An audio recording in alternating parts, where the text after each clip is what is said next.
Alright everyone, you may have heard that Facebook now has a Supreme Council or a Supreme Court for post removal. That is, that they've got a group of people that they consider proper to sort of talk to one another and determine whether posts actually go against their standards. Now, when you create sort of an oligarchic, plutocratic council like this, the first thing is it's funny seeing the left applaud this because this is literally anti-democratic. This is an oligarchic sort of structure that they've created, a literal little body of people who have their own political proclivities that determines whether you're allowed or whether you're a wrong thinker, like some sort of a Soviet-style council sort of thing.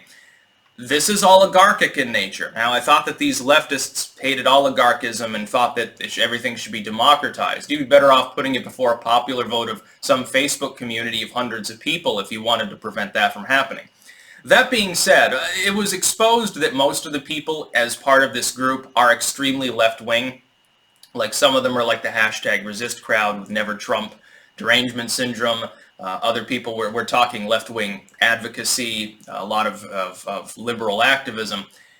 Is this really unexpected? Did we expect that they'd have like Breitbart editors on their little council? The very idea of a tech site forming a sort of judiciary oligarchic body is really more of an oligarchic council than it is a judiciary body when you think about it.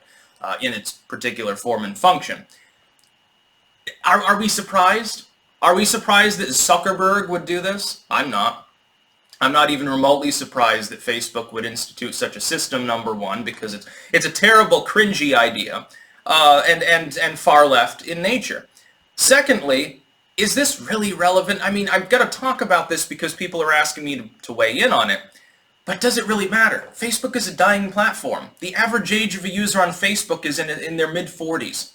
Now, again, no offense to someone in the late 30s, 50 or something.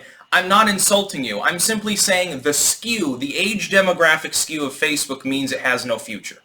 Because within 10 years, those that haven't gravitated off the platform will be fairly old. Sites that cater... Here's the thing. This has been a perennial problem for entertainment in every way. When your main audience is comprised of teenagers and 20-somethings, fickle as they are, who tend to get older, they become middle-aged 15 years later, you're doomed. When that's your primary age demographic, I'm very glad that even when I was starting out on YouTube and these other sites, my primary demographic is already in their 30s and 40s. That's way better. That's way more stable. Because there are always going to be newly minted 30 and 40-year-olds. The problem is the teenage audience... Fads and fashions switch over much more quickly with the younger demographics. What's trendy today, next week, might be goddamn totally boring. YouTube, trendiest thing of the goddamn 2000s. Even now, the average person, when you ask teenagers in the United States what they most want to be, YouTuber is apparently still number one. It's funny, but it's slowly being supplanted in prominence by TikTok, and it's getting inched away at by alt tech. And there are other alternatives too that people are using. The demographic is beginning to age a little bit. This could destabilize the platform. Facebook's already gone through it. Once people's parents started joining Facebook, it stopped being a cool place to be. So I would ask this, is this really relevant? Facebook has stopped being a place for political chatter anyway.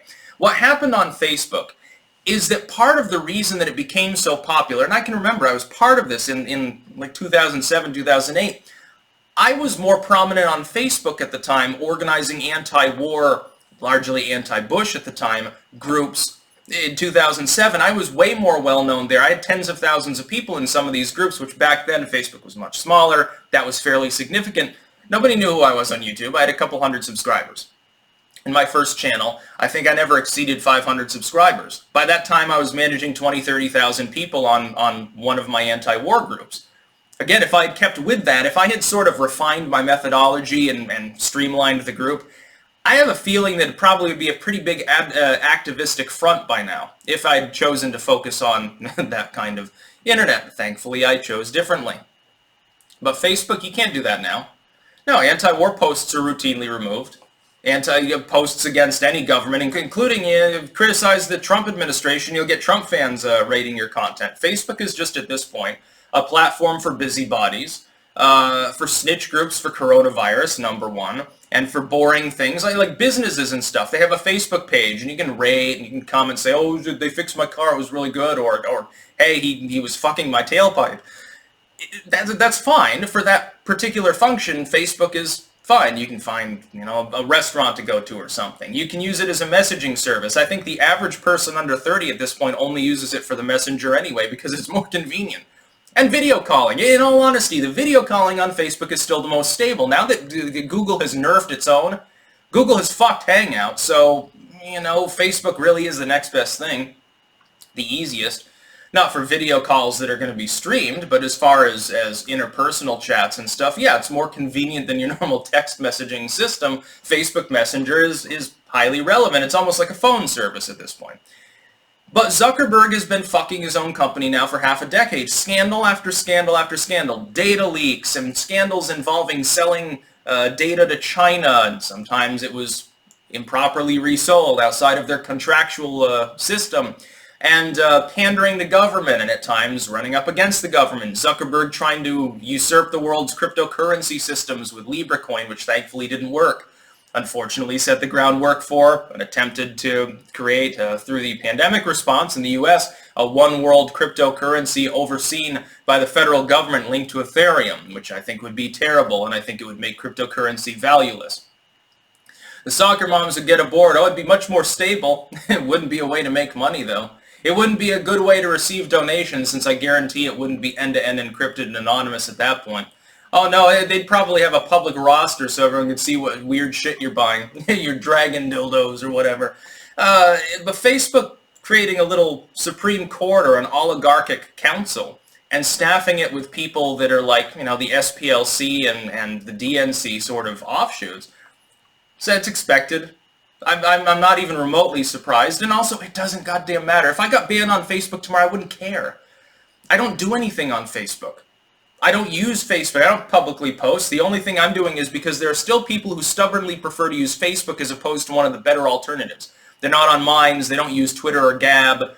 They've never heard of like BitChute and stuff. And so the only way they can get my YouTube videos is through Facebook because YouTube's notification system is all sorts of fucked up. For the average person, they never get YouTube notifications.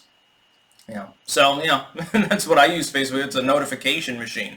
It is better for that than YouTube's own built-in system. That's another thing is like YouTube has messed itself up with its algorithmic problems and glitches at this point. Facebook, I guess, serves one last important function in my life. But it's not so important that this is really relevant. Again, if several people hadn't messaged me about this story, I wouldn't even be talking about it. I'm very excited to talk about Zuckerberg again. That's about all. Peace out.